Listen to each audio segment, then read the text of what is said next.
Ford is a US car manufacturer.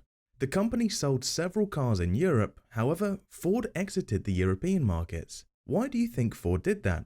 Can you brainstorm a few ideas? Thank you. I know Ford is a large US manufacturer with a lot of plants and a lot of models, and they're present in a lot of countries. As to why they exited the European market, I can take some time to jot down my thoughts and brainstorm.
The way I'd like to proceed is look at two factors. One is declining financial factors or profits, and two is unfavorable non-financial factors.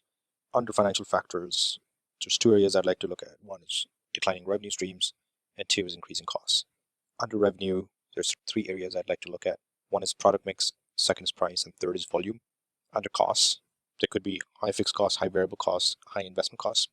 In non-financials, I'd like to brainstorm three areas. One, they couldn't properly enter or integrate to sell within the European markets. Even if they did integrate, they couldn't sustain. And third is European markets were just not a priority. So what I'd like to do is start with the financial factors. Within the financial factors, like I mentioned, under revenues, there's product mix, price, and volume. That's a good way of thinking about car models because I think cars are thought of as different product mixes from small cars, medium-sized cars, SUVs, luxury cars, so on and so forth. Maybe we could talk about the economy brands and the luxury brands. Maybe the economy and the luxury brands, they didn't do well just because of expectations from the consumers. Maybe in the beginning, they didn't like what Ford had to offer in terms of designs, and that didn't transition well into sales. That is a possibility because the American culture and the European culture are two different things. You're looking at size of vehicles, the amenities inside those vehicles, so on and so forth. From a pricing perspective, maybe the pricing was misaligned with the rest of the market.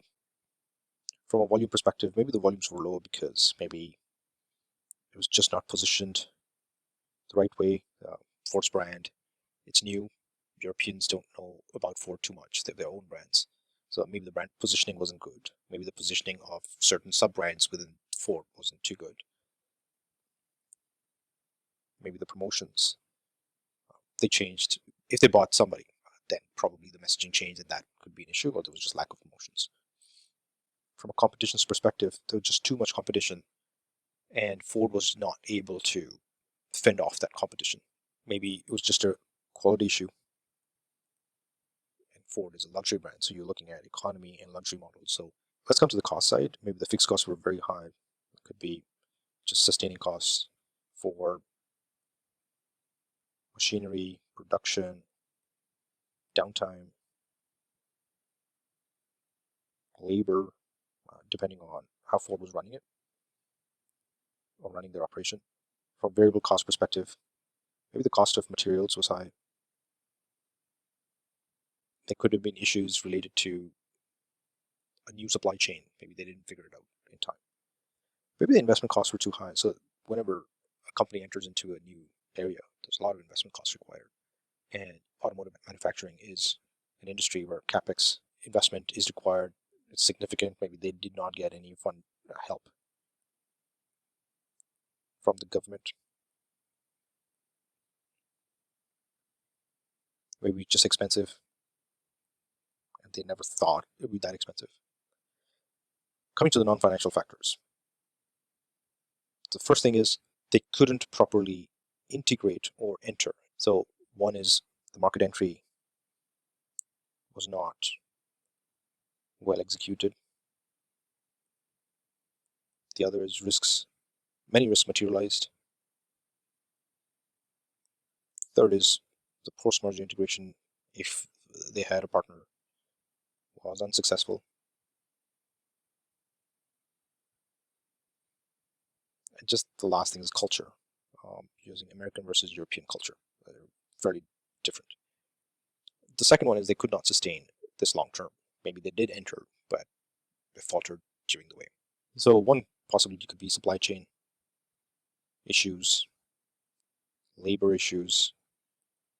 We can get into the details of each and every one of these later on. Issues with government bodies, just in terms of how work is done in the US compared to EU. Then just fragmented consumers. So European Union, you're looking at UK, France, Germany, Spain. They are different cultures and they have different preferences. Some areas might like bigger cars, some areas might like smaller cars. There could be strong preferences related to brand recognition, quality metrics, so on and so forth. The third is, it was probably just not a priority. So US is a much larger market. They probably just wanted to test if European market entry was possible. If it wasn't, they're probably going to pull out anyways. Maybe their priority shifted towards Asia because those started growing fast. And the other one is maybe it was just not profitable or a low ROI, and they just decided to exit rather than spend too much time over there.